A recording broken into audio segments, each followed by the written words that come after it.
The residents of Orange Grove in East London have shown frustrations because of poor service delivery. They redirect electricity from power lines to their shacks, supplying electricity in their area. These illegal connections have been going on for the past few years, putting many lives in risk of being electrocuted.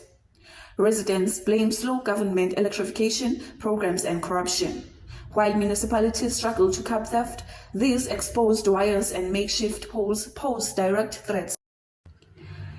The community members argues that municipal delays in formal electrification forces them to rely on izinyoka despite their lethal risks. Kamalam dung apelele mteu ndingomnye wabahlali balapha eOrange Grove. So abe-Orange Grove sinengxaki nombani, umbani walapha awukho right, uzizinyokanyoka, akho boxes. So umbani uyasokolisa, usinengxaki abantu abaninzi basolekile, more than 3 abantu besolekile bechokwa ngumbani.